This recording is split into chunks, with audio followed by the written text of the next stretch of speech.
CPIM കോട്ടകളായ മലമ്പുഴയിലും ഒറ്റപ്പാലത്തും വിസ്മയം തീർക്കാൻ കോൺഗ്രസ് നീക്കം നടത്തുകയാണ്. ഇടത് കോട്ടകളായ ഒറ്റപ്പാലത്ത് CPIM നേതാവ് PK ശശിയെയും മലമ്പുഴയിൽ VSന്റെ പേഴ്സണൽ അസിസ്റ്റന്റായിരുന്ന A സുരേഷിനെയും സ്ഥാനാർത്ഥിയാക്കാനാണ് കോൺഗ്രസിന്റെ നീക്കമെന്നാണ് റിപ്പോർട്ടുകൾ.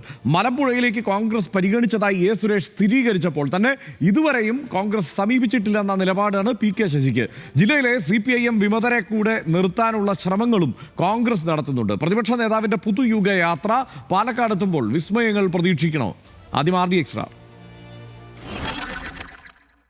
മലമ്പുഴയും ഒറ്റപ്പാലവും CPMന്റെ ഉറച്ച കോട്ടകളാണ്. എന്നാൽ ഇത്തവണ ഈ മണ്ഡലങ്ങളിൽ CPIM ബന്ധമുള്ളവരെ UDF സ്ഥാനാർത്ഥികളാക്കി അട്ടിമറി വിജയം നേടാനുള്ള ശ്രമത്തിലാണ് കോൺഗ്രസ്. പാർട്ടി ജില്ലാ നേതൃത്വവുമായി ഇടഞ്ഞു നിൽക്കുന്ന CPIM നേതാവ് PK ശശിയെ ഒറ്റപ്പാലത്ത് മത്സരിപ്പിച്ച് വിസ്മയം തീർക്കാനാണ് കോൺഗ്രസ് നീക്കം. ഒരു പ്രമുഖ കോൺഗ്രസ് MPയുടെ നേതൃത്വത്തിൽ PK ശശിയുമായി പ്രാഥമിക ചർച്ചകൾ നടന്നു കഴിഞ്ഞു. PK ശശി അന്തിമ സമ്മതം മൂളിയിട്ടില്ലെന്നാണ് സൂചന. എന്നാൽ ഒറ്റപ്പാലത്ത് പരാജയപ്പെട്ടാലും അർഹമായ പദവി നൽകാമെന്ന വാഗ്ദാനമുണ്ട്. തീരുമാനം അനുകൂലമായ VD സതീഷിന്റെ പുതുയുഗയാത്ര പാലക്കാട് എത്തുമ്പോൾ ഔദ്യോഗിക പ്രഖ്യാപനമുണ്ടാകും. ഇതിനു മുൻപായി PK ശശി KTDC ചെയർമാൻ സ്ഥാനം ഉൾപ്പെടെ രാജിവെക്കും. മലമ്പുഴയിൽ VSന്റെ പേഴ്സണൽ അസിസ്റ്റന്റ് ആയിരുന്ന A സുരേഷിനെ സ്ഥാനാർത്ഥിയാക്കുന്നതിൽ ഏറെക്കുറെ ധാരണയായിട്ടുണ്ട്. സ്ഥാനാർത്ഥി ചർച്ചകൾ നടന്നതായി A സുരേഷും സ്ഥിരീകരിച്ചു. ഇതിനു പുറമെ CPIMുമായി ഇടഞ്ഞു നിൽക്കുന്ന കൊഴിഞ്ഞാമ്പാറ ഒറ്റപ്പാല മേഖലയിലുള്ളവരുടെ പിന്തുണ ഉറപ്പാക്കാനും കോൺഗ്രസ് ശ്രമങ്ങൾ ആരംഭിച്ചു. VD സതീഷിന്റെ ജാഥ പാലക്കാട് എത്തുമ്പോൾ ഇവരെയെല്ലാം പങ്കെടുപ്പിച്ച് വിസ്മയം തീർക്കാനാണ് കോൺഗ്രസ് നീക്കം. RD extra, news Malayalam.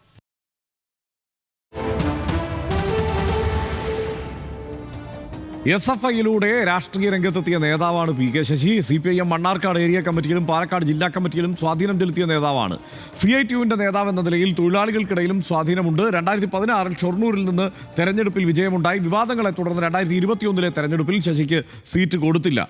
രണ്ടാം പിണറായി സർക്കാരിൽ KTDCയുടെ ചെയർമാനായി നിയമിക്കപ്പെട്ടു.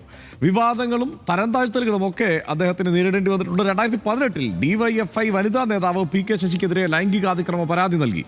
6 മാസത്തെ പാർട്ടിയിൽ നിന്ന് സസ്പെൻഡ് ചെയ്തെങ്കിലും വീണ്ടും സജീവമായി. 2023 മണ്ണാർക്കാട് സഹകരണ വിദ്യാഭ്യാസ സൊസൈറ്റിയുമായി ബന്ധപ്പെട്ട ഫണ്ട് തട്ടിപ്പ് ആരോപണം ഉയർന്നു. CPIM Mannarkkad area committee office നിർമ്മാണത്തിലെ അഴിമതിയും ശശിക്കെതിരെ അന്ന് ഉന്നയിക്കപ്പെട്ടിരുന്നു. പാർട്ടി നിയോഗിച്ച പുത്തലത്ത് ദിനേശൻ കമ്മിറ്റി ആരോപണങ്ങളിൽ കഴമ്പുണ്ട് എന്ന് കണ്ടെത്തി. സൊസൈറ്റിക്ക് കീഴിലെ യൂണിവേഴ്സൽ കോളേജിന്റെ ഓഹരി സമാഹരണത്തിൽ കണ്ടെത്തിയത് വലിയ ക്രമക്കേടായിരുന്നു. 2024 ജൂണിൽ CPIM ജില്ലാ കമ്മിറ്റിയിൽ നിന്ന് PK ശശിയെ ബ്രാഞ്ച് കമ്മിറ്റിയിലേക്ക് തരം താഴ്ത്തി. CITU ജില്ലാ പ്രസിഡന്റ് സ്ഥാനവും PK ശശിക്ക് അതോടെ നഷ്ടമായി. പാർട്ടി നടപടിക്ക് കടുത്ത ആരോപണങ്ങൾ ഉന്നയിച്ച് PK ശശിയും അനുകൂലികളും വിമത പക്ഷമായി മാറി. തദ്ദേശ തെരഞ്ഞെടുപ്പിൽ പാർട്ടിക്കെതിരെ വിമത സ്ഥാനാർത്ഥികളെ ഇറക്കി. പാർട്ടിയോട് അകന്നെന്ന സൂചനകൾ നൽകുന്ന പ്രസ്താവനകൾ PK ശശി പലതവണ നടത്തി. എൻ്റെ ഷർട്ടിലെ കറ നോക്കുന്നവർ സ്വന്തം ഷർട്ടിലെ മാലിന്യം പരിശോധിക്കണമെന്നൊക്കെ PK ശശി പ്രസംഗിച്ചത് നമ്മളൊക്കെ കേട്ടതാണ്. VSന്റെ PA ആയിരുന്ന A Suresh party Kalmandapam branch secretary ആയിരുന്നു. 2008 പാർട്ടിയുടെ വിവരങ്ങൾ മാധ്യമങ്ങൾക്ക് ചോർത്തി നൽകി എന്ന ആരോപണത്തിലാണ് പാർട്ടിയുടെ അംഗത്വം അദ്ദേഹത്തിന് നഷ്ടമായത്. തുടർന്നും അദ്ദേഹം VSുമായി ബന്ധപ്പെട്ട വിഷയങ്ങൾ വരുമ്പോഴൊക്കെ മാധ്യമങ്ങളിൽ നിറഞ്ഞു നിന്ന ആളുമാണ്. സനീഷ്, ഇതിപ്പോൾ വിസ്മയം സൃഷ്ടിക്കും എന്ന് പറഞ്ഞു. ഒരു ഭാഗത്ത് നിന്ന് ചില വിസ്മയങ്ങളുടെ സൂചനകളൊക്കെ വന്നു. ചില വിസ്മയങ്ങൾ തന്നെ സംഭവിച്ചു എന്ന് വേണമെങ്കിൽ വിശേഷിപ്പിക്കാവുന്ന സംഗതിയൊക്കെ കൊട്ടാരക്കരയൊക്കെ നടന്നു. പക്ഷേ ഇപ്പോൾ ഈ യാത്ര പുറപ്പെടുമ്പോൾ ഈ യാത്രയിലേക്ക് കൂടുതൽ ആ നിലയ്ക്ക് CPIM നേതാക്കളും BJP നേതാക്കളും ഒക്കെ അണിചേരും. അങ്ങനെ ഒരു വലിയ മുന്നേറ്റമായി മാറും എന്ന് നേരത്തെ തന്നെ പ്രഖ്യാപിക്കപ്പെട്ടിരുന്നതുമാണ്. പല നേതാക്കളും ആ നിലയ്ക്ക് പ്രതികരിച്ച് കണ്ടതുമാണ്. അങ്ങനെ നോക്കിയാൽ ഇപ്പോൾ PK ശശിയും A സുരേഷും ഒക്കെ പരിഗണിക്കപ്പെടുന്നതിനെ എങ്ങനെയാണ് കാണുന്നത്? ഇതിനകത്ത് ഈ A സുരേഷിൻ്റെ വാർത്ത നമ്മളാണല്ലോ ആദ്യം കൊടുത്തത്. അതെ. ആ വാർത്ത വന്നപ്പോൾ ഞാൻ ആദ്യം എനിക്കതൊരു ഒരല്പം ഒരു അവിശ്വസനീയമായ വാർത്തയായി തോന്നി. അത് മറ്റൊന്നും കൊണ്ടല്ല, A സുരേഷ് എന്തെങ്കിലും ക്വാളിറ്റി കുറവുള്ളത് കൊണ്ടൊന്നുമല്ല, ഇങ്ങനെ പരിഗണിക്കപ്പെടാൻ മാത്രം എന്തെങ്കിലും ഇല്ലാത്തതുകൊണ്ടൊന്നുമല്ല. ഞാൻ മറിച്ച് ഓരോ സീറ്റിനും 5-10 ആളുകൾ മത്സരിക്കാൻ വേണ്ടിയിട്ട് തിരക്ക് കൂട്ടുന്ന ഈ ഒരു കോൺഗ്രസ് പാർട്ടിക്കകത്ത് ഇതുപോലെ നിർണായകമായുള്ള നിയമസഭാ തെരഞ്ഞെടുപ്പ് കാലത്ത് എന്തായാലും മലമ്പുഴയിൽ തോൽക്കും. അപ്പോൾ അല്ലെങ്കിൽ അങ്ങനെ വിജയിക്കുന്നൊരു മണ്ഡലമല്ല, അങ്ങനെ എന്തായാലും തോൽക്കുമെന്നിപ്പോൾ പറയണ്ട, പക്ഷേ എന്നാലും വിജയിക്കുന്നൊരു മണ്ഡലമല്ല, അവർക്ക് എന്തായാലും ഉറപ്പുള്ളൊരു മണ്ഡലമല്ല. അപ്പോൾ അവിടെ പക്ഷേ എന്തായാലും ഒരു രാഷ്ട്രീയ പോരാട്ടം നടത്തുകയും അങ്ങനെ സംസ്ഥാന തലത്തിലാകെ തന്നെയും ശ്രദ്ധേയരാകാൻ കിട്ടുന്നൊരവസരം ആരും കോൺഗ്രസ് നേതാക്കൾ വിടാറില്ല. അതുകൊണ്ട് ആ സീറ്റ് വേണ്ട, മത്സരിക്കേണ്ട എന്ന് ആരും വിചാരിക്കില്ല. അതിനും ആ മലമ്പുഴ സീറ്റിൽ മത്സരിക്കാനും സ്വാഭാവികമായിട്ടും കോൺഗ്രസിനകത്തും UDFനകത്തും നിറയെ ആളുകളുണ്ടാവും. അങ്ങനെ ഒരു സാഹചര്യത്തിൽ എന്തുകൊണ്ടാണ് A സുരേഷിലേക്ക് പോകുന്നത്? A സുരേഷ് അങ്ങനെ VD സതീശനൊക്കെ പോയി ചെന്ന് കണ്ട് സംസാരിക്കാൻ മാത്രം, അല്ലെങ്കിൽ ഒരു കമ്മ്യൂണിക്കേറ്റ് ചെയ്യാൻ മാത്രമുള്ളൊരു പ്രധാനപ്പെട്ട നേതാവാണോ എന്നൊരു സംശയം എനിക്കുണ്ടായി. പക്ഷേ പിന്നീട് ആലോചിച്ച ഭാഷ A സുരേഷ് എന്ന് വെച്ചാൽ BS അച്യുതാനന്ദൻ്റെ ഒരു കഷണം ഗ്ലോറി കൂടെയാണ് കോൺഗ്രസ് UDF അതിനകത്ത് കാണുന്നുണ്ടാവുക ഒരുപക്ഷെ. കാരണം BS അച്യുതാനന്ദൻ ഇപ്പോൾ BS അച്യുതാനന്ദൻ അദ്ദേഹം ജീവിതത്തിന് വിടവാങ്ങുന്നത് വരെ ഉണ്ടായിരുന്ന CPM നേതാവ് എന്ന നിലക്കുള്ള പ്രതിച്ഛായ മാത്രമല്ല അദ്ദേഹത്തിനുള്ളത്. അദ്ദേഹം കേരളത്തിൻ്റെ ആകത്തിൻ്റെ ഒരു പൊതു രാഷ്ട്രീയ മുഖമായിട്ട് കേരളത്തിന് ആകപ്പാടെ ഒരു ബഹുമാനമുള്ള കേരളത്തിൻ്റെ അങ്ങനെയുള്ള പാർട്ടി വ്യത്യാസമില്ലാത്ത നേതാക്കളുണ്ടല്ലോ. നമുക്കത് ഏറ്റവും പ്രധാനപ്പെട്ട ഒരാളായിട്ട് BS അച്യുതാനന്ദൻ വന്നിട്ടുണ്ട്. എന്ന് മാത്രമല്ല പിണറായി വിജയൻ്റെ ഓപ്പോസിറ്റ് നിൽക്കുന്നൊരു നേതാവ് എന്ന് കോൺഗ്രസ് അദ്ദേഹത്തെ ചിത്രീകരിക്കുന്നുണ്ട്. നമുക്ക് അതിനുള്ള മതിയായ കാരണങ്ങളുണ്ട്. കുറേ കാലം ദീർഘകാലം അവർ രണ്ടുപേരും ഇരുപക്ഷത്ത് നിന്നിട്ട് പാർട്ടിക്കകത്തുള്ള പ്രശ്നങ്ങളുണ്ടായിരുന്നു. അപ്പോൾ അതുകൊണ്ട് ഇപ്പോഴത്തെ ഈ പിണറായി സർക്കാരിനെതിരായിട്ടുള്ള പിണറായി സർക്കാർ ഒട്ടും സുഖകരമായിട്ടുള്ള സർക്കാരല്ല, അല്ലെങ്കിൽ അവർ അഴിമതിയിലൊക്കെ അല്ലെങ്കിൽ ശരിയല്ലാത്ത കാര്യങ്ങളിൽ മുങ്ങിക്കുളിച്ച് നിൽക്കുന്ന ഒരു ഇടതുപക്ഷമല്ലാത്ത ഒരു കൂട്ടരാണ്. അതിൻ്റെ ഓപ്പോസിറ്റ് നിൽക്കുന്ന ശരിയായ രാഷ്ട്രീയത്തിൻ്റെ ഒരു പ്രതിനിധാനമാണ് BS അച്യുതാനന്ദൻ. ആ BS അച്യുതാനന്ദൻ്റെ ഒരു കഷണം ഗ്ലോറി ഉള്ളയാളാണ് സുരേഷ്. അതുകൊണ്ട് സുരേഷെ കൊണ്ടുവന്ന് നിർത്തിയാൽ ഇങ്ങനെയൊരു ഗുണം അവിടെ ജയിച്ചില്ലെങ്കിൽ പോലും സംസ്ഥാനത്ത് ആകപ്പാടെ അവരുടെ ഒരു പൊതു ടീമിനൊപ്പം നിൽക്കുന്ന ഒരു സംഗതിയാണ് സുരേഷ് എന്നൊരു പക്ഷേ അവർ കണക്ക് കൂട്ടുന്നുണ്ടാകണം. അതാണ് സുരേഷിൻ്റെ കാര്യത്തിൽ അവർ ആലോചിക്കുന്നുണ്ടെങ്കിൽ നമുക്കിത് എങ്ങനെയാണെന്ന് അവസാനിക്കാമെന്ന് അറിയില്ല. ഈ ഘട്ടത്തിൽ അവർ ആലോചിക്കുന്നുണ്ടെങ്കിൽ നമുക്ക് മനസ്സിലാക്കാവുന്നൊരു കാര്യം. രണ്ടാമത്തേത് PK ശശി. PK ശശിയുടെ കാര്യം അങ്ങനെയാണ്. ഇടതുപക്ഷത്ത് നിന്ന് ഒരാളെ അടർത്തിയെടുത്താൽ ഈ കാണുന്ന പിണറായി വിജയൻ്റെയും മറ്റും സർക്കാരിൻ്റെ നേതൃത്വത്തിലുള്ള ഇപ്പോഴത്തെ ഈ CPM ഇടതുപക്ഷവും അല്ല യഥാർത്ഥ ഇടതുപക്ഷം. അത് ഞങ്ങളാണ് യഥാർത്ഥ ഇടതുപക്ഷം എന്ന് ആവർത്തിച്ച് VD സതീശൻ പറയുന്നുണ്ടല്ലോ. ഞങ്ങളാണ് യഥാർത്ഥ ഇടതുപക്ഷം, നെഹ്റുവിയൻ ഇടതുപക്ഷം ഞങ്ങളാണ് എന്ന് VD സതീശൻ മറ്റൊരു തെരഞ്ഞെടുപ്പിലില്ലാത്ത വിധം ഇടതുപക്ഷം എന്ന സംഗതിയെ ഇപ്പുറത്തേക്ക് ആക്കാനാണ് ശ്രമിക്കുന്നത്. എനിക്ക് തോന്നുന്നത് വളരെ ആലോചിച്ചുണ്ടാക്കിയ ഒരു രാഷ്ട്രീയ ചിന്തയായിരിക്കണമെന്ന് ഞാൻ വിചാരിക്കുന്നു. ഒരുപക്ഷെ കനുകൂലവോ അല്ലെങ്കിൽ ഇവർ തന്നെ ആലോചിച്ചുണ്ടാക്കിയത്. കാരണം ഈ 2 ടേമായിട്ട് ഭരിച്ചിട്ട് ഈ സർക്കാർ ഇടതുപക്ഷമല്ലാതായി മാറുകയും കുഴപ്പക്കാരാവുകയും ചെയ്തപ്പോൾ ഞങ്ങളാണ് കേരളത്തിലെ യഥാർത്ഥത്തിലുള്ള നല്ല കക്ഷി എന്ന് തെളിയിക്കാൻ വേണ്ടിയിട്ടാണ്, അതിനുവേണ്ടി കൂടിയാണ് VD സതീശൻ്റെയും ഈ പറയുന്ന ആളുകളുടെ നേതൃത്വത്തിൽ ഈ തെരഞ്ഞെടുപ്പിനെ അവർ കൊണ്ടുവരുന്നത്.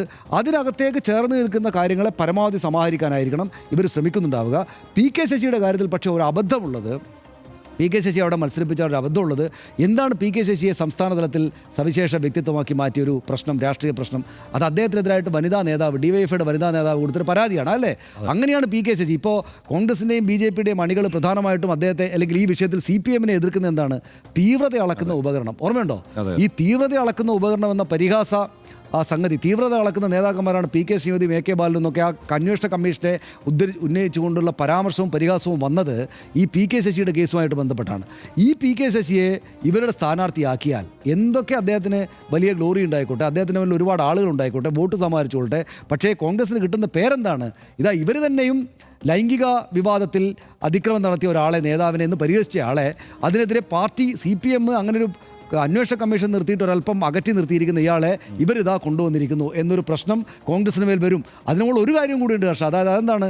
അതെവിടെയാണ്? പാലക്കാടാണ്, ഒറ്റപ്പാലത്താണ്. പാലക്കാട് അവരുടെ മറ്റൊരു നേതാവ് ഈ രാജ്യവും കേരളവും കണ്ടിട്ടില്ലാത്ത അത്രയ്ക്ക് സങ്കീർണമായിട്ടുള്ള, അത്രയ്ക്ക് അതിക്രൂരമായിട്ടുള്ള, അങ്ങേയറ്റം മോശമായിട്ടുള്ള, വഷളായിട്ടുള്ള ഒരു ലൈംഗിക വിവാദത്തിൽ 1 അല്ല 3 കേസുകൾ ഇപ്പോൾ പുറത്തുണ്ട്, 3 കേസുകളായിട്ടുണ്ട്. അതിലേറെ കാര്യങ്ങൾ അയാൾക്കെതിരെ ഉണ്ട് എന്ന് പറഞ്ഞു കേൾക്കുന്നു. അപ്പോൾ അങ്ങനെ ഇവരുടെ രാഹുൽ മാങ്കൂട്ടത്തിൽ ഇവരുടെ നേതാവായിരിക്കുന്ന അതേ ജില്ലയിൽ തന്നെ ഏതാണ്ട് അത്രക്കൊന്നും ഇല്ലെങ്കിൽ തന്നെ ഒരു ലൈംഗിക പീഡന പരാതിയുള്ള, അതിന്മേൽ അയാൾ നിൽക്കുന്ന പാർട്ടി അയാൾക്കെതിരെ നടപടിയെടുത്തുള്ള ഒരു സാഹചര്യത്തിൽ അയാളെ കൊണ്ടുവന്ന് മത്സരിപ്പിക്കാന്ന് വെച്ചാൽ ഇവർ ഈ പറയുന്ന സംഗതിക്ക് ഓപ്പോസിറ്റായിട്ടുള്ള അടിയാണ് കിട്ടുക.